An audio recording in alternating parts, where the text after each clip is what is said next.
Hello, welcome back to Speaking Spurs and me, Kieran, talking all things Tottenham. And today, we're not going to be talking about the big Premier League clash against Manchester City. We are in a bad run of form. They are in a good run of form. We are a bogey team for them, and we do have Eric Dyer back. Whether he's going to perform to a really high level or not, I don't know. All I know is they've taken their time with him pretty much to make sure he's back for this game because they complacently felt like we had enough quality to get us over the line in previous games. Turned out not to be the case, and we've dropped points. So this is kind of it's an important game for us now. We need to start winning these games in hand. But we're not going to talk about that. We will talk about that after the game because we'll see what happens. It's just an unknown quantity, this match today. So what we are going to talk about is Antonio Conte's Sky Sport Italia interview. So initially we were given very limited information and quotes, which sent a lot of Spurs fans crazy. There was a lot of kicking off. We've now got the full transcript, courtesy of Alistair Gold. So I'm going to go through each of the questions with Antonio Conte's answer and then what I think about them. And then we're carrying on to the next questions. And please put your comments below on this one. I'm also going to talk about my view on transfers because I've done a lot of videos on the players that we were linked with throughout the January transfer window. And many fans kicked off saying, why are we looking at old players, blah, blah, blah, blah, blah. I'm about to tell you in this video exactly why fans should not kick off when we are linked with older players. But we'll start from the beginning. Also, if you're new to the channel, don't forget to subscribe if you enjoy the content, support the video with a like and put your comments below. So, first question, is Antonio Conte happy with this Tottenham at the moment? I am certainly happy with the way we are working. I think we are doing a lot, but I am realising being inside the situation that it will take time and patience because there are many young players, even at their first experience in the Premier League, who need to grow, gain experience and raise their level. So what that says to me from the outside, he thought we were in one situation, has now got in there, realised just how deep our problems are running, which is making it difficult, especially with our transfer policy, which seems to be to bring in these younger players to develop them, which we'll talk more about in a bit. But on top of that, players like Oliver Skipp has become a massively important player for us at Tottenham. He's 21 years old. His biggest experience so far has been out on loan with Norwich City in the Championship. So for him to be one of our most dominant players in the Premier League is difficult. Emerson Royal comes over from his time playing in Spain. Been in the youth teams at Barcelona, hasn't played many games for them, but has had a successful loan spell out there. Comes into a brand new culture, doesn't speak much of the language at all. Completely different tempo. Same for Christian Romero. Comes in as one of the highest rated young centre backs in world football. Certainly one of the best in the Italian league. But you know, again, another player comes over, limited language. New surroundings, introduced into a defence that chops and changes constantly because we don't know what formation is the best. Emerson Royal isn't developing the way, or at least at the pace we want him to as fans because we're unreasonable. Doherty, obviously things didn't work out properly. We allowed Serge Aurier to go, who arguably, even though he had his shaky moments at the time, I still think was our best option. You know, it's crazy. We've got so many youngsters throughout the squad, but even our older players, such as, breaking news, nothing important. Even some of our more experienced players at Tottenham, such as Ben Davies, Eric Dyer, Harry Winks, Dele Alli, who has now gone on to pastures new. Some of these players haven't had consistent game time. Even Lucas Moura, in and out of the side, pretty much constantly under every single manager. Steven Bergwijn, another example of a young player that was brought in that is going to take time to develop. Joe Rodon, another young player. So what we're missing is a lot of experience, and Conte loves to bring in experienced players to give a quick fix, but that doesn't put him off bringing in younger players. You need the older, experienced players to pass on the winning mentality, the experience to the younger players. Right, second question. How character is transmitted to a team? You are a master at this. How do you do it? He said, I think the first thing to pass on to a team is knowledge, football knowledge. If you have football knowledge, knowledge makes you strong, it gives you strength and personality. Surely, on a character level, this is a team we are working on. There is daily psychological work to try to make each player grow individually. There's not really much to talk about that, apart from, yes, he's very experienced. He has a lot of knowledge. Tactically, he's quite astute. And he needs to pass it on. But what he needs to pass on is that winning mentality, which is the hardest thing to pass on because we don't have a winning mentality. Tottenham have become what I like to call a nearly team. We nearly won the league on a couple of occasions. We've nearly won some cups. We nearly won a Champions League final. Now, the issue with that is, because we haven't tasted enough success in the past, to become a nearly team can actually be quite disheartening. So then you can play games that you should win, and as soon as something doesn't go your way, that nearly mentality kicks into your head. So even when you're playing like a Southampton or a Wolves, something goes a little bit wrong, nearly mentality kicks in, and you actually become second best in that scenario as well, because you're used to being second best. Now, psychologically, that's just the way it is. I know a lot of people will be sitting there scratching their heads saying, well, I don't understand that if we're a nearly team, we should nearly be at the top every season. But the longer it goes on, that mentality then starts to breed in to individual games where you convince yourself you are not the better team every time. And that's why we tend to struggle in these scenarios against teams that we should be winning against, because that mentality kicks in and we're just assuming that things are going to go wrong. And they do. Right. Is there something similar between your first Inter Milan side and this Tottenham? Should you find something like this, it's always difficult to make comparisons, but surely when you take the job in a team that hasn't won for a long time, it is inevitable that you will lack confidence. The confidence is down, and many times at the first obstacle you throw yourself down, and many times the negativity increases even more. Sometimes you grant goals that you struggle to accept. This has been happening to us in the last period. This is part of a process of a team that has to grow a lot to try to be competitive. Right now, we are one of the many teams that are in the middle. They need to work a lot, and this does not scare me at all. It is inevitable that certainly the situation compared to the past for me is very different in terms of perspectives, ambitions, in terms of fighting to win. I realise that it's a totally different situation. Anyway, look, so the comparisons you can make between us and his Inter Milan team are the fact that his Inter Milan team also hadn't won in a while. Juventus had been dominating. He took over that team at a time when Juventus was slipping. The Italian league is slightly different. Inter Milan, even though they weren't at their best, they're still a team that, based on their history, teams fear to come up against. And him as a manager as well definitely boosted that. He was able to bring in the players he wanted to bring in. And this is the difference. At Spurs, the transfer policy has been to bring in the younger players to develop. At Inter Milan, they just gave him the tools he needed to push the club onto the next level. And then they got that mentality back. So I think in his first season there, they finished third. They lost the Europa League final to Sevilla. And then they won the league the following season. He brought in a lot of experienced heads that were a bit older. We're talking about, people like Perisic, Vidal, I think he brought Lukaku in as well, Christian Eriksen.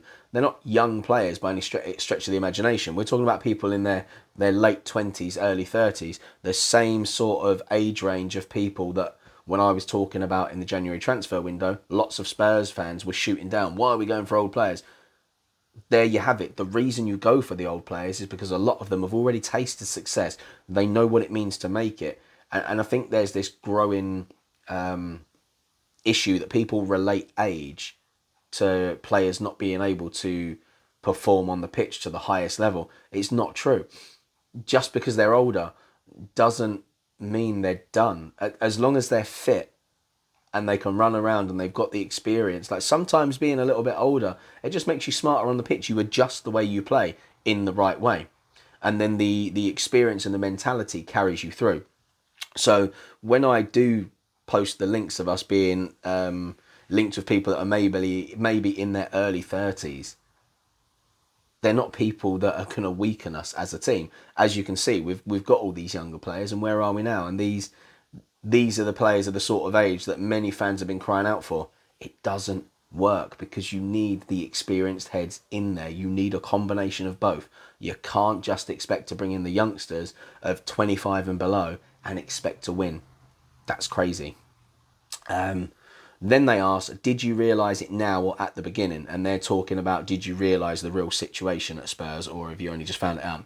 He put, when you're on the outside, you can never make certain assessments. So from the outside, it may seem something different when you take over a situation. It's inevitable that taking over in the current year is never easy. So he's talking about taking over in January. I promised myself not to do it because I only did it once and I promised myself not to do it. So he's taken over a team mid-season before, said he would never do it again. Then there is the desire to always question oneself, even in very, very difficult situations such as this one of Tottenham, because Tottenham has been in the middle of the table for so many years. But here, this did not scare me. I glimpsed situations that could have developed. Then when you enter the situation, you understand that something, however, what happened in January is not easy. 4 players left in January, 4 important players for Tottenham, and then 2 have arrived. So even numerically, instead of reinforcing yourself, in quotes you may have on paper, weakened. Then precise choices were made for many reasons, but I certainly never expected that in January 4 players who I still considered important would change their shirts for 1,000 reasons. This shows the difficulty. Tottenham in the last session of the summer transfer market and in January changed 8 players.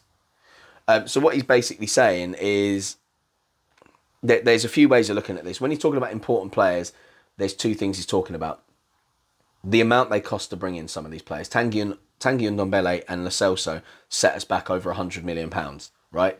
Both billed to come in and be very good players. But again, it was that we've brought in players slightly younger that did well in their respective leagues and expected them to come into Spurs and set the world alight. I know they've been with us for a little while now, but they haven't had the experienced heads around them in their positions to help them drive forward. Like Tanguy Ndombele was meant to be the replacement for Moussa Dembele. That wasn't going to happen if he didn't get to work with Moussa Dembele. There needed to be transition periods, and we've been very naive and dealt with things in the wrong way. The other thing he's talking about, important players, is, look, yes, Kulusevski and Bentancur have come in. Yes, they have experience in their own right, but they don't have experience of the Premier League. They're still young. It's going to take time to adapt. And even though Ndombele, yes, wasn't performing to a great level, Lo Celso in and out the side, mostly because of his injuries, these are players that have been at Tottenham for a certain amount of time that understand the way we work. Dele Alli, we can write off because I don't think he was ever going to get back to those heights with Spurs. I think the whole culture of everything had just got to him, and it just wasn't going to happen for him.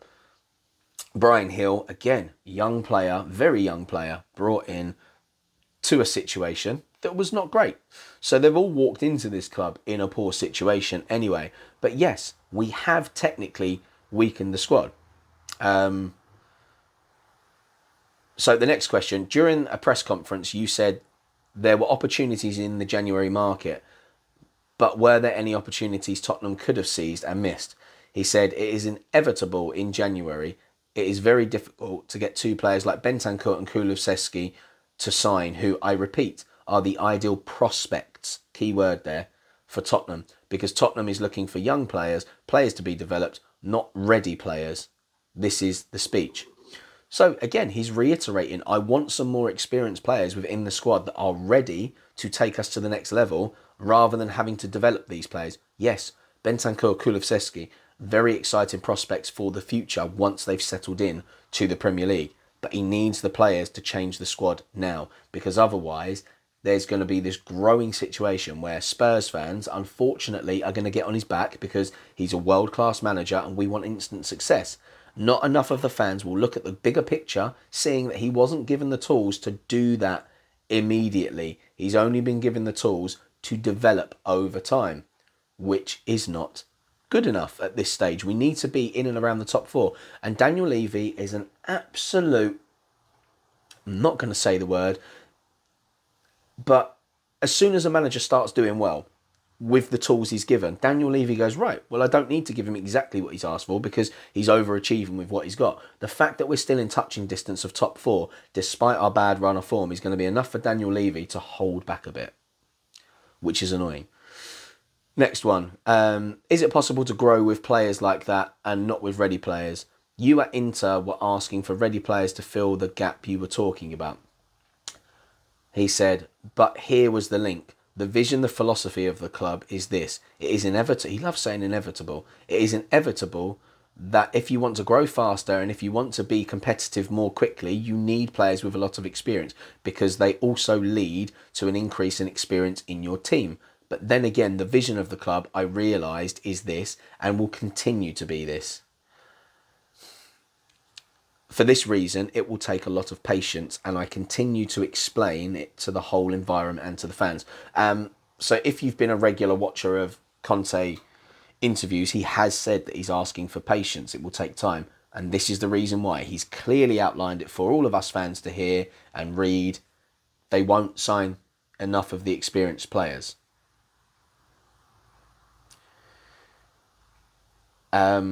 So a few transfer rumours have surfaced, and I know fans were kicking off about it, like Gareth Bale to come back again on a free. Vidal is somebody that we've been linked with, and yes, they're ageing players, but they're still very good players. Gareth Bale, despite his injuries and lack of game time at Spurs, was still our third most productive player in that season. Look, whether you think he's still got that pizzazz that he had before, doesn't matter. The fact is he's going to get us goals. He's going to get assists. And that's what you need for results. You can't win games if you don't put the ball in the back of the net.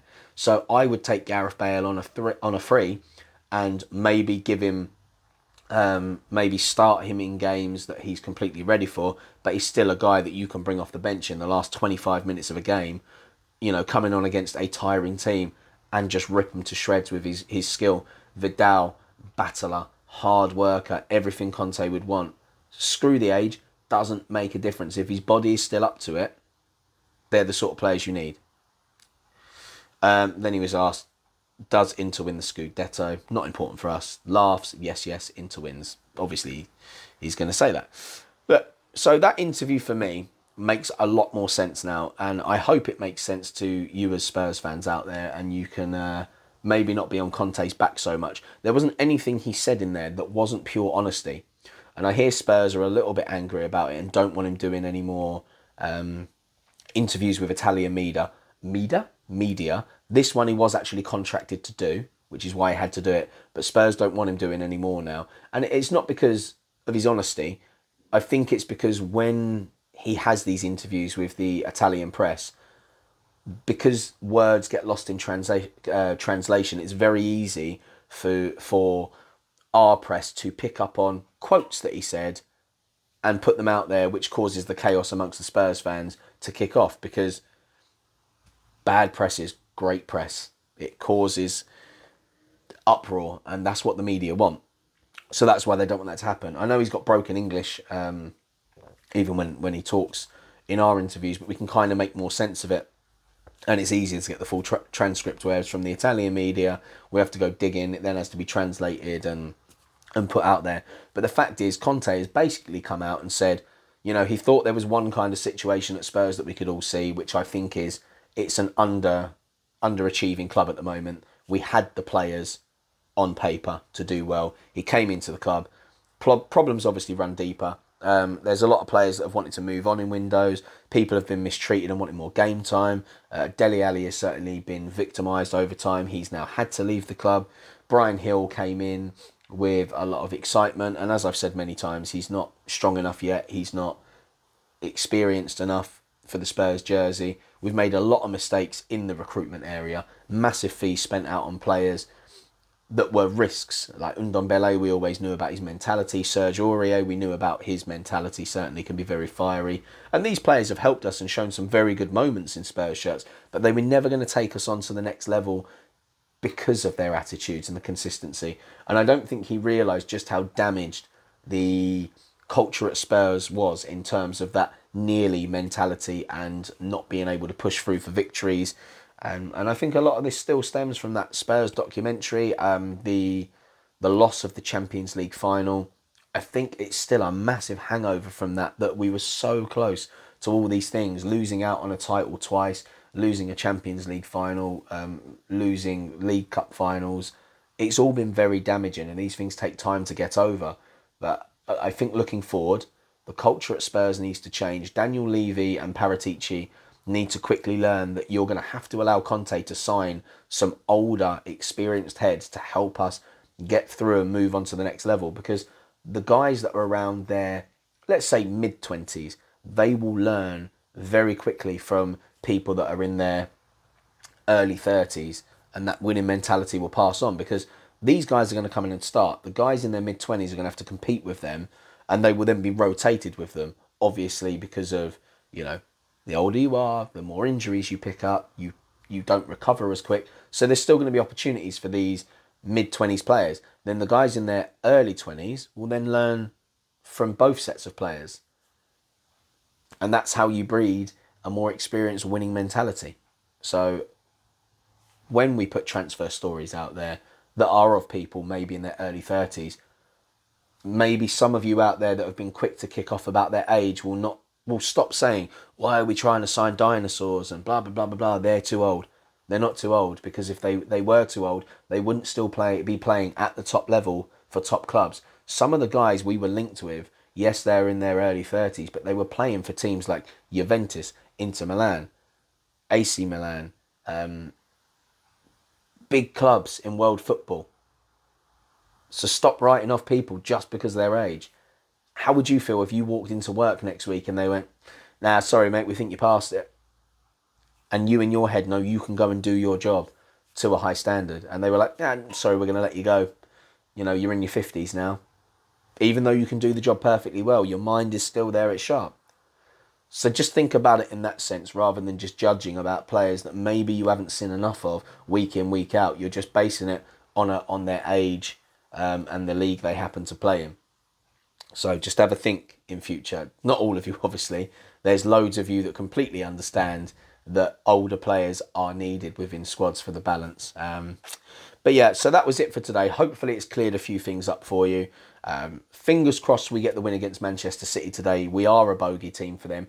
And with Eric Dyer back, he really switches it on, usually against Man City. I don't want to jinx him or anything, but he's a player that really understands what it means to take on a team like that. So fingers crossed for today. Hope we get it over the line. We will talk about that one tomorrow. Definitely, I promise you there will be a video out. I'd get one out after the game tonight, but I'm off to a party. So I'm going to have a few bevies. And then I've got my football match in the morning, which is going to be fun, with a little bit of a hangover maybe if I go wild tonight. And then we'll talk about the Manchester City game after that. So thank you very much for watching today. Don't forget, if you haven't, please subscribe to the channel. It really helps for the channel to grow. It means it gets pushed up the algorithm in YouTube and will reach more Spurs fans. So if you could do that, it'd be fantastic. Don't forget to support it with a like. And please, please, please leave your comments below about what you think of this interview, how it was misconstrued, your thoughts on what's going on behind the scenes. There you go. So until tomorrow, come on you Spurs.